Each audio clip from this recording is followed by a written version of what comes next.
అసలు ఏంటి మూలాల గురించి మాట్లాడాలనుకుంటే గాంజా విషయంలోని ఎందుకు ఇంత విచ్చలవిడతనం వచ్చింది, అసలు ఎక్కడ ఈ రూట్ కాజ్ ఉంది, ఏంటి విషయం అంటే మనం చాలా మంది ఏంటంటే కన్స్యూమర్స్ గురించో, ఎవరైతే క్యారియర్స్ ఉన్నారో వాళ్ళ గురించో, లేకపోతే ఎవరు ట్రాన్స్పోర్టేషన్ చేస్తున్నారు అలాంటి వాళ్ళ గురించి మనం మాట్లాడుకుంటాం.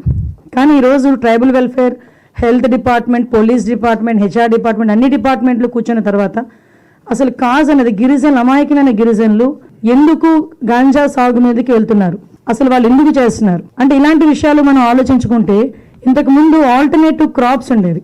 కాఫీ ప్లాంటేషన్ అని, జింజర్ అని, టర్మరిక్ అని ఇలా సపరేట్ ప్లాంటేషన్స్ ఉండేవి.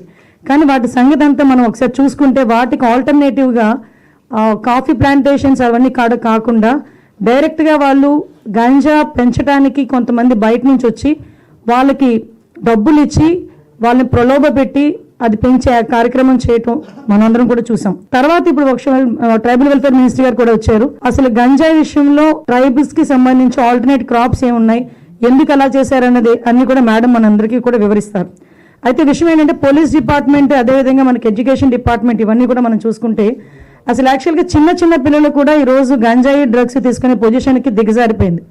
ఇక్కడ విషయం ఏంటంటే నేను నా అబ్జర్వేషన్లోని కూడా కొంతమంది నేను నిపుణులతో మాట్లాడినప్పుడు ఏదైతే సెబ్కి ఇచ్చారు లాస్ట్ టైం, సెబ్కి సంబంధించి ఒక ఏర్పాటు చేసిన తర్వాత ఎక్సైజ్ డిపార్ట్మెంట్కి సంబంధించి ఒక 30%, మిగతా 70% స్టాఫ్ని తీసుకొచ్చి సెబ్కి వాళ్ళు అనుసంధానం చేస్తున్నారు.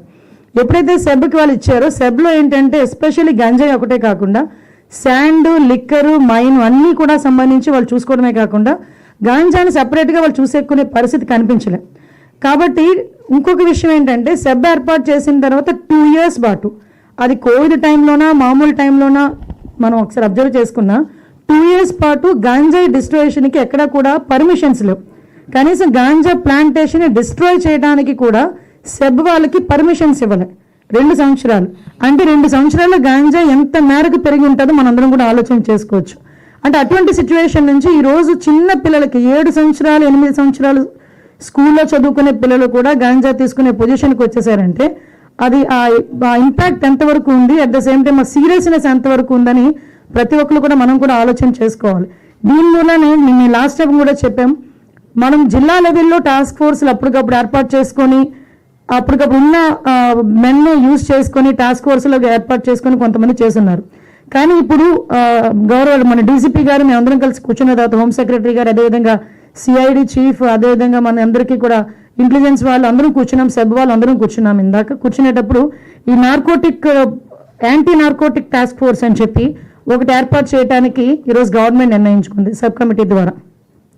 దీనికి సపరేట్గా ఒక ప్యాటర్న్ అంటే స్టాఫ్ ప్యాటర్న్ కూడా ఇవ్వడానికి సపరేట్గా ఒక ఐజీ లెవెల్, లేకపోతే మనకు ఐజీ లెవెల్ ఆఫీసర్ని ఒకరిని పెట్టడం, అదేవిధంగా కింద స్థాయిలో డిస్ట్రిక్ట్ స్థాయిలో కూడా ఒక ఎస్పీ లెవెల్ ఆఫీసర్ని పెట్టడం, వాళ్ళకి ఎలాంటి వర్క్ ఎండాస్ చేయాలో ఇవంతా ఫ్రేమ్ చేసి మీకు ఒక 10 daysలో ఈ యాంటీ నార్కోటిక్ టాస్క్ ఫోర్స్ అనేది లైవ్లోకి వచ్చేటట్టుగా చేయడానికి ఈరోజు పోలీస్ డిపార్ట్మెంట్, హోమ్ డిపార్ట్మెంట్ కూడా నిర్ణయం తీసుకోవడం జరిగింది.